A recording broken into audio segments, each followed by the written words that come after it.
Charlie West and Pastor Robert Scott of Freedom Church of God. Let's do some role-playing here. Okay. I'll be one of the disciples. You can be Jesus. Oh, thank you. Okay. What are the signs of your returning and when? Well, there will be signs in the heavens is one of them. And that's why a group in Washington State, I believe it is, has come out with some prophecy saying that there's a blood moon eclipse in 2015 on the Day of Trumpets and at that time of the year. And so they're saying that that's a sign that Jesus is going to come back in the autumn of 2015. Mm-hmm. Now, they're not totally off because God did have a plan to bring His wrath in 2015 and Jesus to come back to rule in 2016. And there are signs that were already set up for that. But the church has delayed it. The church isn't ready. They're rocking back and forth like Charlie West here and just relaxing when they've got the whole world falling apart. They're not praying. God says that He would preserve the world because of the believers, because of the very elect.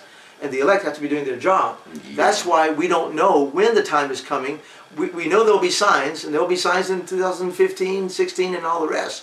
But the church has delayed the coming of Jesus. Remember that parable? He says that they fell asleep, and He delayed His coming. He knew He would have to delay His coming. Maybe He needs just a big neon flashing sign. Maybe that would get their attention. Maybe that would get their attention. Yeah, we need to wake up the Christians for sure. Wake them up. And that is what our job is to wake up believers so that we can be ready to escape all these things and calls for the whole world. Because He says if it doesn't happen, He's going to have to obliterate the whole world several years later.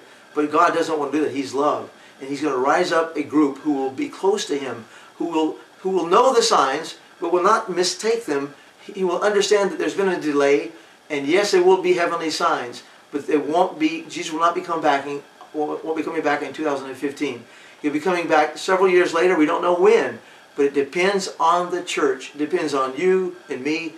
Charlie, you and me, we're the ones that must bring it forth. Because otherwise, the earth would die. But it's not going to die. Jesus says, I will come back, even if it's just me doing it, I will do it. But He wants the church to be a part of that. He wants them to come and to pray and to watch and to know what's happening in the world and what's happening in the Word of God, and to watch these news. So don't be fooled by those who say that with the blood moon eclipse is coming in 2015, Jesus is coming back. No, it's going to be much later. But the time is short, and it's getting shorter and shorter as we speak. So get ready for the coming of Jesus Christ.